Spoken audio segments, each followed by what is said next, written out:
انسان مسلمان هدفمند کسی که وقتی خودش بلند میشه دیگران رو با خودش بلند میکنه.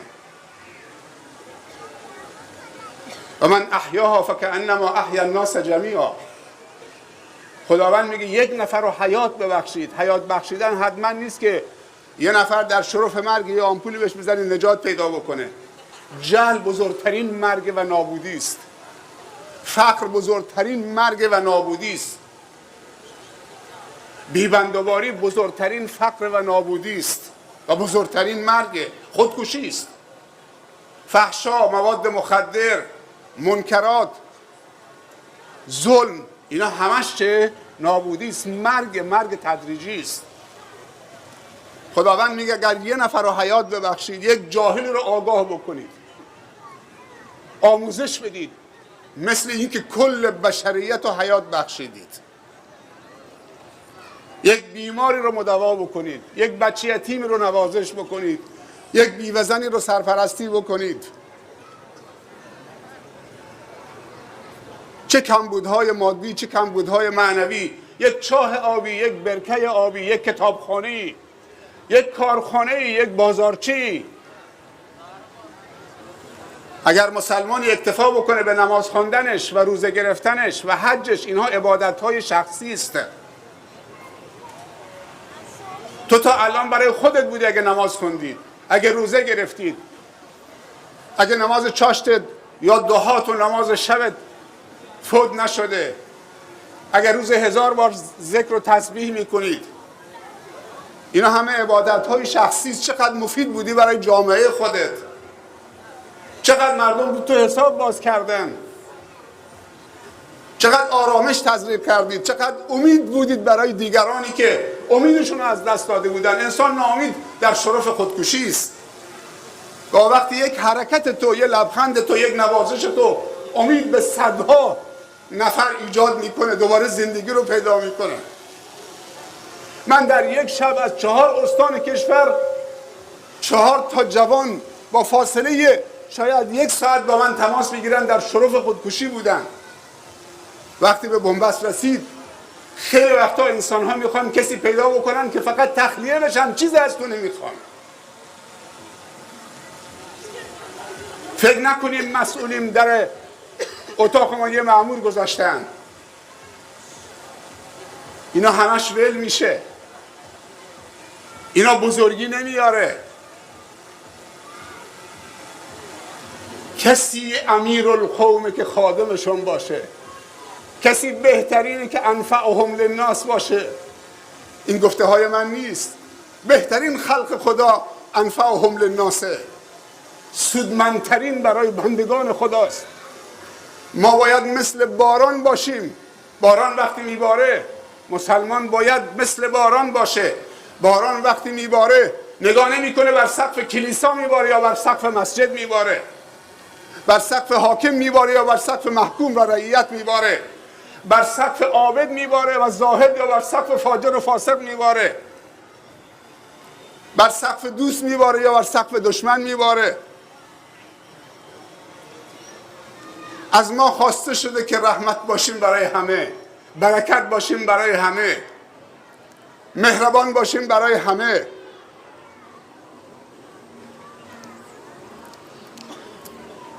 دلمون را این زمین پهناور و گسترده‌ای که پایانی نداره، این دارالقرآن ظرفیتش 1000 نفره، اگر 2000 نفر اینجا بیان ظرفیت نداره. اما دل انسان بی نهایت ظرفیته. 2 چیز ساحل نداره، یکی دل انسانه و یکی اقیانوس علم. امام شافعی رحمت الله علیه میفرمایند کسی که مجتهد مطلق بوده، صاحب مذهب بوده، یک کلما ازددت علما ازداد علمی به جهلی و فوق کل ذی علم علیم. هرچی علم بیشتر خوندم، علم به نادانی خودم بیشتر شد. کسی فکر نکنه عقل کله. چقدر خوبه که انسان در حیات باشه، ببینه شاگرد خودش تبدیل به استاد شده. اگر تحمل داری که در حیات خودت ببینی شاگردت از خودت پیشرفتش بیشتره، اطلاعاتش بیشتره، عالمتره، مفیدتره، موفقتره. این نهایت سعادت یک استاده و یک معلم دلسوزه و خیرخواهه. شاگرد خوب تولد دوباره یک استاد خوب و یک معلم خوبه. فرزند صالح و مصلح هم تولد دوباره یک پدر و مادر خوبه. دل انسان هم ساحل نداره. چقدر مسلمان در دنیا هست؟ 1 میلیارد، نزدیک به 2 میلیارد. محبتشون تو دلت هست. آیا احساس تنگی نفسی میکنید؟ احساس میکنید که این قفسه سینت داره فشرده میشه؟ هر چیزهای خوب در دلمون قرار بدیم احساس میکنیم که سینه داره گشادتر میشه، انعطاف پیدا میکنه، وسیعتر میشه. اما نیتهای پلشت رو بیار تو دلت، باور بکن این سینه همینجور به هم میاد. این دل تو سینه فشرده میشه. احساس میکنی نفس تنگی دارید. نیتهای پلشت رو در بریزیم. افکار نادرستی که خواب رو از ما میپرونه، آرامش رو از ما میگیره. دنیا عمرش خیلی کوتاهه. عمر ما دیگه در دنیا خیلی کوتاهه. عمر امت محمد بین 60-70، نهایتش 80. در صورت قوم عاد و ثمود 800 سال، 900 سال، 1000 سال عمر میکردن. حالا ما با 40 سال از این 80 سال 40 سالش با شب تو خوابیدید.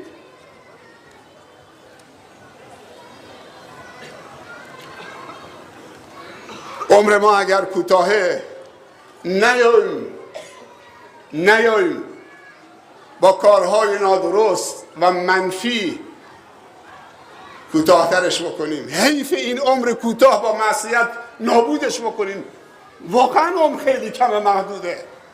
حیف این عمر. میگن از تولد تا 20 سالگی باید خرجت بکنن. از 50 به بالا هم باید هزینه برات بکنن. زمان تولید یک انسان کیه؟ از 20 تا 50، 30 سال فقط میتونید عمر تولیدی داشته باشید. باقیش همش مصرفیه. تولیداتمون تو این سن، بزرگتران مسئولن که نگذارن جواناشون به انحراف کشیده بشن. بذارید بچه های ما در کنار بزرگتران رشد بکنن. مواظبشون باشیم، مدیریتشون بکنیم، اما همه چیز رو بهشون دیکته نکنیم.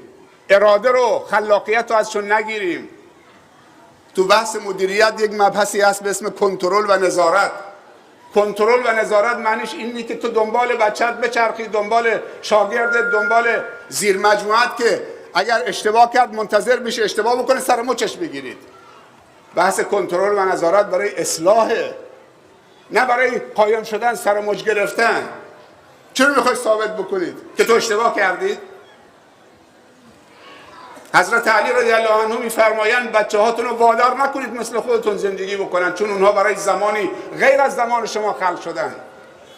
یک سری مسائل هست که ثوابته، ولی یک سری مسائل مرتبط به زمان و زمین و ظروف و بچه هامون رو درک بکنیم،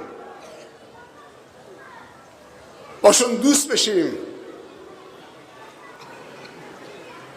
بذر محبت و مهرورزی، قدرشناسی، سپاسگزاری، چیزهای خوب.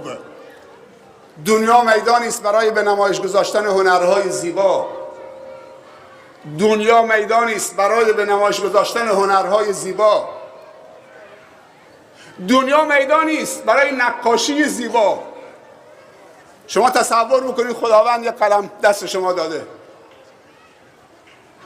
انواع رنگ هم در اختیار شما قرار داده، میگه نقاشی بکش. نقاشی های ماندگار بکشیم، تابلوهای زیبا و ارزشی تولید بکنیم. دنیا میدان نقاشی کشیدنه. نقاشی های خوب بکشیم، نقاشی های جذاب بکشیم. هنرهای زیبا مذهب نداره، مذهبش جهانیه. اگر یک سیاه پوستی نقاشی خیلی جذابی بکشه، یک سفید پوست نمیتونه بگه این نقاشی زشته چون یک سیاه پوست کشیده. اگر یک مسلمان نقاشی قشنگی کشیده باشه، یک مسیحی و یهودی نمیتونه بگه این نقاشی زشته چون زیباست. تقصیر دلم نیست، تماشای تو زیباست. وقتی یه چیزی زیباست زیباست. نقاشی های قشنگی بکشیم در این چند صباحی که زنده هستیم و زندگی میکنیم تا این نقاشی ها تبدیل به تابلوهای ماندگار بشه. سعدی ها مرد نکونام نمیره درگز، مرده آن است که نامش به نکویی نبرند. این دل الله به ما عطا کرده، دل الله در قفسه سینه ما و شما قرار داده. اولین چیزی که در این دل قرار داد دوست داشتن بود. پس اولین دوست داشتنی باید خودش باشه.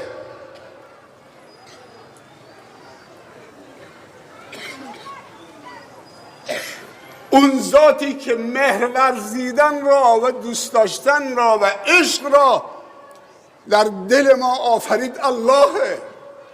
پس اولین ذاتی که ما باید دوست بداریم الله.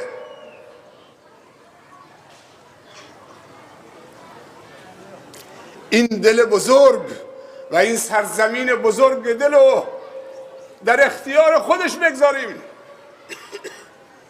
این زمین کشاورزی رو در اختیار خودش بگذاریم.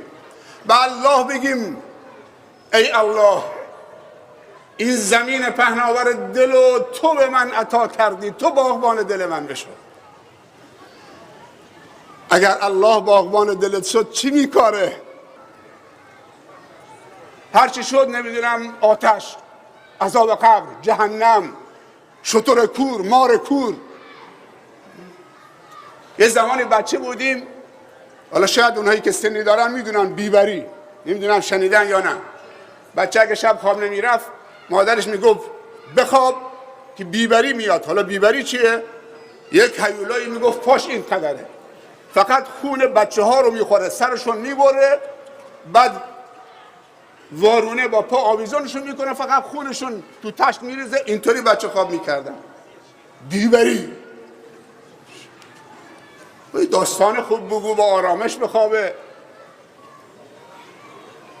الا به ذکر الله تطمئن القلوب. اینطوری که بچه رو خواب نمیکنن. تا دلت بخواد زندگی پیامبران و صحابه و بزرگان و ائمه و علما و مجتهدین و انسانهای خوب و عارفین. یه وقتی شیخ ابراهیم ادهم یکی از عرفا در جای میرفت، یه لحظه احساس کرد یه نفر پشت سرش داره راه میره. یه لحظه روش برگردوند، دید که یک جوان یهودیه، معذرت میخوام، گل به روی جمع، یک سگی به زنجیر کشیده، یک توله سگی. تا شیخ نگاه کرد، اینم ایستاد بدون که حرفی بزنه. تا شیخ راه افتاد، دوباره اینم راه افتاد، هی دو سه بار نکنی کاری داره. تا اینکه شیخ رسید به یک میدان بزرگی تو شهر. یک دفعه اون جوان به صدا در آمد جناب شیخ. خیلی عجیبه، الان به صدا در آمد، رو کرد به جوان، گفت بله پسرم، بله پسرم، نعم یبنی، بله پسرم. عرضی داشتید، سوالی داشتید، کاری داشتید؟ گفت بله جناب شیخ، من یک سوال داشتم. گفت بفرما. گفت جناب شیخ این سگ منو میبینید؟ ببخشید البته گل بروی شما. گفت بله پسرم، این پسرم ها رو، بله پسرم، این تعامل رو. گفت این سگ منو میبینید؟ گفت بله پسرم. گفت دم سگ منم میبینید؟ گفت بله پسرم، دم سگت هم میبینم. گفت جناب شیخ خودتو میبینید؟ خودم هم میبینم. گفت جناب شیخ ریش خودت هم میبینید؟ گفت بله ریش خودم هم میبینم. گفت سوال من اینجاست، ریش تو بهتره یا دم سگ من؟ به شیخ داره میگه. گفت ببین پسرم، ببین پسرم، اگر ریش من خدایی باشه، ریایی و خودنمایی نباشه، تظاهر نباشه، و روز قیامت خودم با ریشم تو بهشت فردوس خدا باشم، ریش من از دم سگ تو خیلی بهتره. و اگر روز قیامت اگر ریش من ریایی باشه، خدایی نباشه، برای تظاهر و فریب باشه، و روز قیامت خودم و ریشم تو جهنم باشم، دوم سگ تو 100 شرف به ریش من داره، خیلی از ریش من بهتره. پسرم وقتی با این منطق و این استدلال و این تواضع و این اخلاق پسرم یعنی امروز اگه کسی همچی حرفی به من و امثال من بزنه چی میشه؟ بلافاصله حکم کفرش صادر میکنیم. ای نامسلمان فلان. ای جوان مسلمان، بچه هامون اجازه ندارن از ما سوال بکنن. بچه ها باید ماجراجو بشن، باید خلاق بشن، باید پرسشگر باشن. ما وقتی کم میاریم بچه ها رو نهیب میکنیم، چون خود ما کم میاریم. برو مطالعه کن، برو مطالعه بکن. امروز جوان ها پرسشگرن، فضای مجازی هست، یک سلطه‌ای که عجیب و غریبه. واقعا بچه های ما افسردی میشن اگه تخلیه نشن، اگه سوالهاشون، حیرتشون، سرگردانیشون کسی پاسخ نده، اگه ما همراهشون نباشیم. کافی نیست که همه تو مسجد بنشینیم تا اونا بیان تو مسجد، باید بریم تو زمین فوتبال همراهشون، باید بریم تو بازار کنارشون، باید بریم تو دانشگاه کنارشون، اماکن هنر باید بریم، همه جا باید بریم. بعضی پدر و مادرها فکر میکنن بچه ها وقتی که